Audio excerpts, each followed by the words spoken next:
안녕하십니까. 술 소개하는 아저씨입니다. 유튜브에서 이 술 100년의 고독을 소개하는 콘텐츠가 잘 안 보여서 소개하고자 합니다. 일단 이 술은 일본의 사케입니다.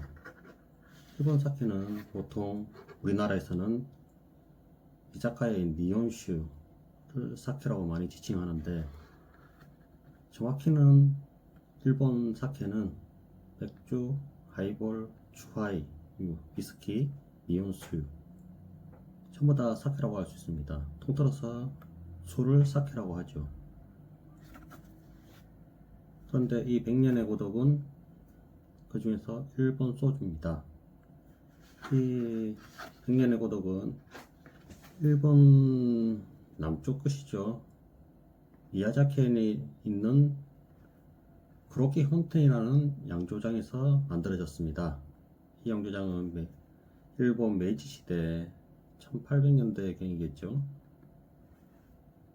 그때부터 설립된 양조장으로 100% 전통 방식의 누룩과 음선된 보리연료 그리고 효모를 사용해서 만들어진 전통적인 양조장입니다. 유튜브를 처음 하다 보니 좀 혀가 꼬이거나 좀 듣기 불편한 점은 양해해 주시기 바라겠습니다. 일단 이 술 100년의 고독은 이름의 유래 자체가 멋있습니다. 이 양조장 자체가 기본 이름 짓는 것을 잘한다고는 하지만 이 라벨이라든지 상당히 신경 쓴 흔적이 있습니다. 외형도 멋있고요. 이름의 유래는 1981년 노벨 문학상을 받은 소설 100년의 고독에서 나왔다고 합니다. 그리고 이 술이 만들어진 배경은 이 양조장의 4대째 이어오고 있는 주인이 양조장 100주년 기념으로 특별한 술을 만들어 보자고 해서 만들어진 술이라고 합니다. 술 이름은 참 멋있게 지은 것 같습니다. 이 술이 지역 내에서는 유명한 양조장이긴 한데 일본에서는 핫하게 된 계기가 있습니다.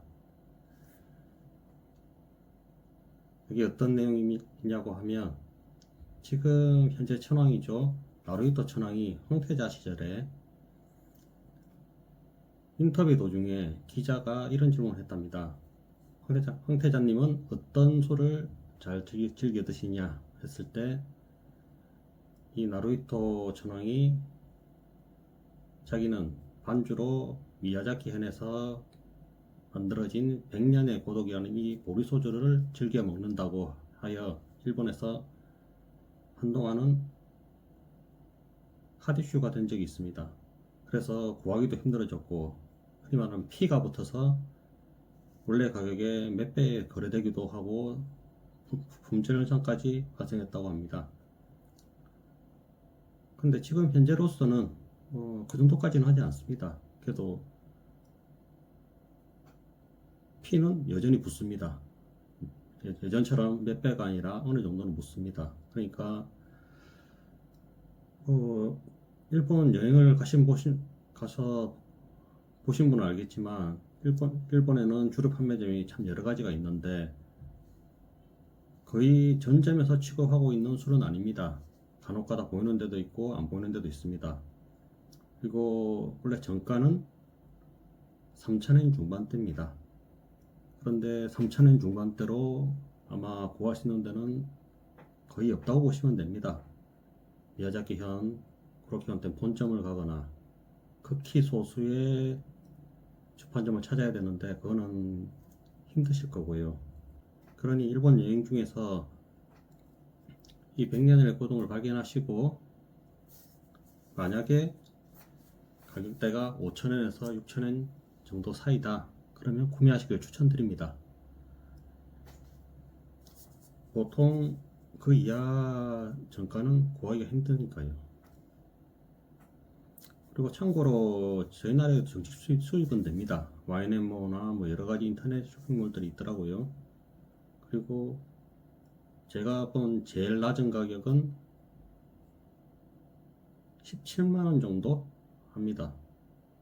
보통 뭐 많이 받는 데는 20만원 초반대까지도 받고 있고요. 그러니까 10만원 후반대에서 20만원 초반대라고 보시면 되겠습니다. 특히 100년의 고독은 그중 라인업 중에서는 가장 프리미엄 라인이라고 보시면 됩니다.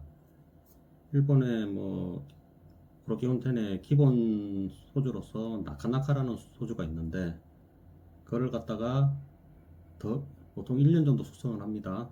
만들어져서. 근데 그걸 갖다가 더 숙성해서 나온 프리미엄 나카나카가 있고, 그거를 또 옥고통에 숙성을 해서 만들어내진 게 이 100년의 고독입니다.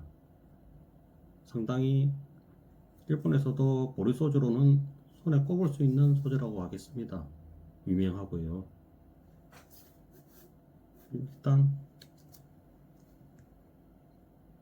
뭐 설명을 이 정도 하면 된 것 같으니까 뭐 맛을 보는 게 우선이겠죠. 맛을 보도록 하겠습니다. 보통 뭐 시험해 보신 분들 얘기 들어보면 오크통 숙성 때문인지 몰라도 위스키 맛이 난다고 많이 얘기를 하시더라고요. 예, 그럼 시험해 보겠습니다. 자, 그럼 시식을 해 보도록 하겠습니다. 위스키를 하시는 분들은 뭐 얘기하시죠. 즐거운 뚜따의 시간이라고. 세 보틀입니다. 그리고 뭐 다시 한번 강조드리지만 라벨, 디자인 전부 다 좋습니다. 솔직히 소주에 이 정도 라벨이면 상당히 괜찮죠. 뭐 위스키처럼 코르크는 아닙니다. 그래도 그 이상으로 밀봉은 잘 되어 있습니다.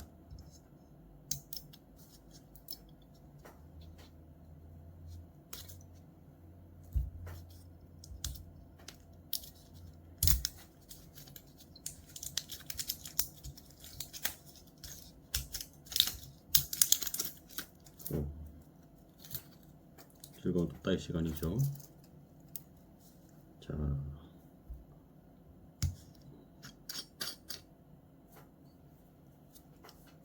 일단 위스키 잔으로 많이 사용하시는 그랭켄은 잔에 따라오겠습니다.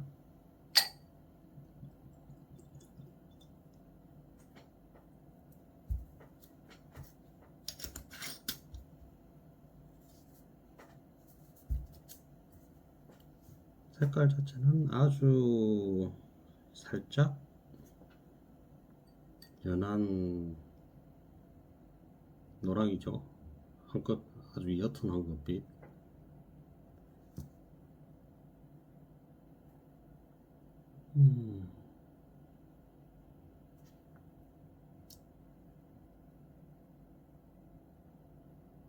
안동소주나 이런 거 하고는 조금 결이 비슷합니다. 원래 보리로 만들고 누룩을 사용하고 뭐 오크향, 나무향 꽤 괜찮습니다. 뭐 시가 향도 난다고 얘기들 하시는데 저는 잘 모르겠네요. 일단 맛을 한번 보겠습니다. 냄새는 좋네요.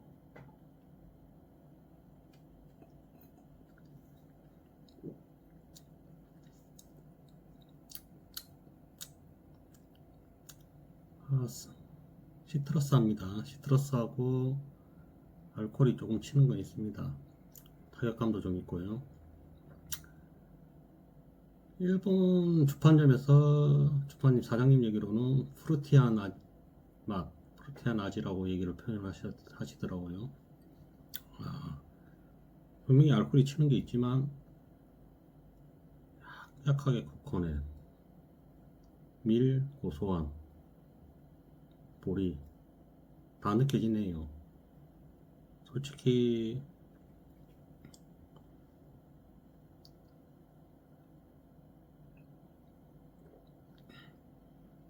뭐 소주라 그런지 뭐 응축 이런 느낌은 한번 덜하지만 뭐 위스키 제가 많이 먹어본 위린이지만 상당히 괜찮은 술이라고 생각합니다. 일본 여행 중에서 만약 이걸 발견하신다, 5,000엔 이하다, 5, 6,000엔 이하다, 한국에서 10만원 후반대에 팔고 있다, 상당히 메리트가 있다고 생각합니다. 우리나라 안동소주하고는 많이 다른 느낌이에요. 조금 술이 더 세면, 타격감이 더 세면서 상당히 괜찮아요.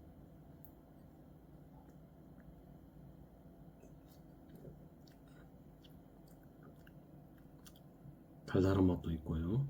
감칠맛이라고 그러죠. 술 좋네요. 저는 제가 만약 일본에 가가지고 이 술을 갖다가 다시 발견한다, 저라면 사오겠습니다. 위스키, 어지간한 위스키보다 낫습니다. 일반 위스키 드시는 분들이 하는 레그도 좋고요.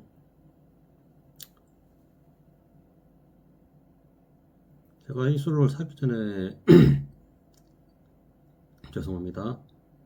자료를 모으려고 보니까 인터넷상에서는 모르겠는데 유튜브상에서는 정보가 거의 희박하더라고요. 그래서 뭐 아시는 분만 아시는 술인데 상당히 괜찮네요. 안주랑 한번 페어링해 보겠습니다. 이거는 집에서 담근 계란장입니다. 원래 해산물하고 궁합이 좋다고 하는데 당장에 뭐 구할 수 없는 관계로 간단한 안주로 대체해 보겠습니다.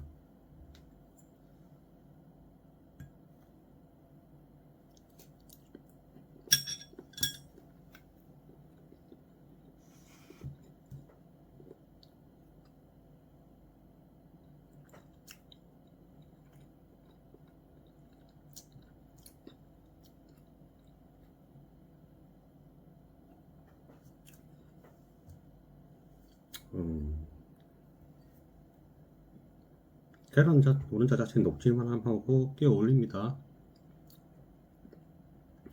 만약에 일본에 가셔서 위스키 붐이니까 위스키도 좋겠죠. 그런데 색다른 술을 마셔보고 싶다, 일본 소주가 어떤 건지 궁금하다. 원래 일본은 고구마 소주가 유명합니다. 유명한 술도 많고요. 저도 가지고 있는 술도 있고요. 이 그렇게 형편에서도 고구마 소주는 나옵니다. 키리코라는 건데 그 술도 괜찮아요. 그리고 이 양조장의 특징은 겨울 한정주라는 게 또 나옵니다. 겨울에만 파는 술이에요. 보통 여름에 가면 구할 수가 없습니다.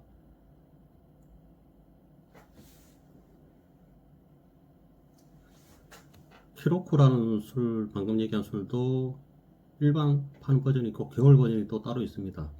매니아들은 그 술만 찾는다고 주판점 사장님이 얘기하시더라고요. 나와서 기다려서 그걸 산다.